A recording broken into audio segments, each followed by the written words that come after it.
ಕಾಲ ಮೇಲೆ ತಾವೇ ಕಲ್ಲು ಹಾಕೋತಾರೆ ಅನ್ನೋದನ್ನ ನೀವು ಕೇಳಿರ್ಬೋದು. ಬಟ್ ಈಗ ಎಕ್ಸಾಂಪಲ್ ಮೂಲಕ ನಾನು ನಿಮಗೆ ಎಕ್ಸ್ಪ್ಲೇನ್ ಮಾಡ್ತೀನಿ. ರಿಯಲ್ ವರ್ಲ್ಡ್ ಅಲ್ಲಿ ಇದೇ ಆಗ್ತಿದೆ ಅಮೆರಿಕ ಜೊತೆಗೆ. ಅಮೆರಿಕ ಮತ್ತೆ ಇಸ್ರೇಲ್ ಸೇರ್ಕೊಂಡು ಇರಾನ್ ಮೇಲೆ ಅಟ್ಯಾಕ್ ಮಾಡಿದ್ರು. ಇದರಿಂದ ಅಮೆರಿಕಾಗಾದಷ್ಟು ಲಾಸು ಬೇರೆ ಯಾರಿಗೂ ಕೂಡ ಆಗಲ್ಲ. ಹೆಂಗಂತಂದ್ರೆ ವರ್ಲ್ಡ್ ವಾರ್ 2 ಆದ್ಮೇಲೆ ಅಮೆರಿಕ ರಷ್ಯಾದ ಮೇಲೆ ಸ್ಯಾಂಕ್ಷನ್ ಹಾಕಿ ರಷ್ಯಾದ ಎಕಾನಮಿನ ಕಂಪ್ಲೀಟ್ಲಿ ಕೊಲ್ಯಾಪ್ಸ್ ಮಾಡ್ಬಿಟ್ಟಿತ್ತು. ಏನ್ ಅನ್ಕೊಂಡಿತ್ತು ಅಂತಂದ್ರೆ ನಾನು ಸ್ಯಾಂಕ್ಷನ್ ಹಾಕೋದ್ರಿಂದ ರಷ್ಯನ್ ಎಕಾನಮಿ ಕೊಲ್ಯಾಪ್ಸ್ ಆಗ್ಬಿಡುತ್ತೆ, ಇದರಿಂದ ಅವರು ರೈಸ್ ಆಗಕ್ಕೆ ಆಗಲ್ಲ ಅಂತ ಅನ್ಕೊಂಡಿದ್ರು. ಬಟ್ ಈಗ ಇರಾನ್ ಅಲ್ಲಿ ವಾರ್ ಮಾಡ್ತಿದಾರಲ್ವಾ, ಈ ಇರಾನ್ ಅಲ್ಲಿ ವಾರ್ ಮಾಡ್ತಿರೋದ್ರಿಂದ ಏನಾಗ್ತಿದೆ ಅಂತಂದ್ರೆ ಇರಾನ್ ಸ್ಟ್ರೇಟ್ ಆಫ್ ಹಾರ್ಮುಜ್ ನ ಕಂಪ್ಲೀಟ್ಲಿ ಕ್ಲೋಸ್ ಮಾಡಿದೆ. ಕ್ಲೋಸ್ ಮಾಡಿದ್ರಿಂದ ಜಗತ್ತಿನಲ್ಲಿ ಆಯಿಲ್ ಪ್ರೈಸ್ ಗಗನಕ್ಕೆ ಏರ್ತಿದೆ. ನೀವು ಕೂಡ ನ್ಯೂಸ್ ಅಲ್ಲಿ ಕೇಳ್ತಿರ್ಬೋದು ಆಯಿಲ್ ಪ್ರೈಸ್ ಜಾಸ್ತಿ ಆಗುತ್ತೆ ಅಂತ, ಮತ್ತೆ LPG ಪ್ರೈಸ್ ಕೂಡ ಜಾಸ್ತಿ ಆಗುತ್ತೆ ಅಂತ. ನಿಮಗೆ ಇದೊಂದು ನೆನಪಿರ್ಲಿ, US ರಷ್ಯಾ ಮೇಲೆ ಸ್ಯಾಂಕ್ಷನ್ ಹಾಕಿರೋದ್ರಿಂದ ರಷ್ಯಾ ಸೆಲ್ ಮಾಡಿರೋ ಆಯಿಲ್ ನ ಯಾರು ಕೂಡ ಪರ್ಚೇಸ್ ಮಾಡ್ತಿರ್ಲಿಲ್ಲ.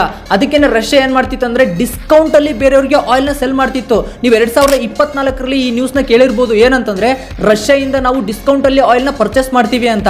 ಬಟ್ ಈಗ ಸ್ಟ್ರೇಟ್ ಆಫ್ ಹಾರ್ಮುಜ್ ನ ಕ್ಲೋಸ್ ಮಾಡಿರೋದ್ರಿಂದ ಜಗತ್ತಲ್ಲಿ ಆಯಿಲ್ ನ ಪ್ರೊಡಕ್ಷನ್ ಕಡಿಮೆ ಆಗಿದೆ. ಆಯಿಲ್ ಪ್ರೊಡಕ್ಷನ್ ಕಡಿಮೆ ಆಗಿದೆ ಅಂತಂದ್ರೆ ಏನರ್ಥ, ಜಗತ್ತಿನಲ್ಲಿ ನಮ್ಗಾಗಿರ್ಬೋದು ಚೈನಾಗಿರ್ಬೋದು ಜಾಸ್ತಿ ಆಯಿಲ್ ಬೇಕು. ಈ ಆಯಿಲ್ ಬೇಕಂತಂದ್ರೆ ನಾವೇನ್ ಮಾಡ್ಬೇಕು, ಯಾವ್ದೋ ಒಂದು ಕಂಟ್ರಿಯಿಂದ ತರಿಸ್ಕೋಬೇಕಾ?